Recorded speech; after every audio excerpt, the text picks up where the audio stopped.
আমাক প্ৰশ্নত কোৱা মতে কোনো এখন ওয়াল এ নির্মাণ করে 20 ঘন্টাত, বি এ নির্মাণ করে 30 ঘন্টাত। আমি কি করিম প্রথম অবস্থাত মুঠ কামৰ পৰিমাণ উলিয়াম। আমার মুঠ কাম হব এই 20 আর 30 এলসিয়াম, 20 আর 30 এলসিয়াম হব 60। আমার মুঠ কামৰ পৰিমাণ হল 60 ইউনিট। এই 60 ইউনিট কাম এ 20 ঘন্টাত করে, 1 ঘন্টাত করে 3 ইউনিট কাম, বি এ করে 30 ঘন্টাত, 1 ঘন্টাত করে 2 ইউনিট কাম। দুইও একেলগে এ প্লাস বি এ 1 ঘন্টাত করে 5 ইউনিট কাম। আমাক কাম কৰিব লাগে 60 ইউনিট, 1 ঘন্টাত কৰে 5 ইউনিট। এ আৰু বি এ কামটো সম্পূৰ্ণ কৰিবলৈ সময় ল'ব 60/5 দিস ইকুৱেল 12 ঘন্টা। আমাক কি উলিয়াব দিছে ওয়ালত ব্যৱহাৰ হোৱা মুঠ ইটাৰ সংখ্যা। দুয়ো একেলগে কাম কৰিলে ওয়ালখন 12 ঘন্টাত নির্মাণ করে শেষ করে।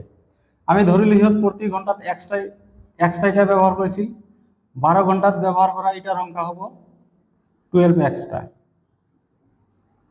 প্রশ্নত আকৌ কি কোৱা আছে, যদি সিহঁত প্রতি ঘন্টাত 150 টাকৈ ইটা কম ব্যবহার করে সিহঁতক সময় লাগে 15 ঘন্টা। আগত আমি ধরিলো প্রতি ঘন্টাত ব্যবহার করা ইটার সংখ্যা আছিল এক্স, এইবার ব্যবহার করা ইটার সংখ্যা হব x - 150।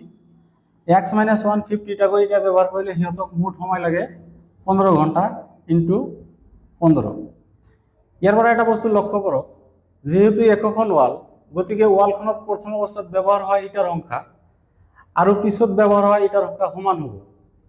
আমি কি কব পাৰো 12x equal x - 150 into 15।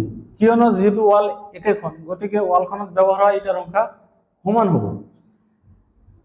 12x equal এটা হব 15x minus 15 into 150 this equal 2250।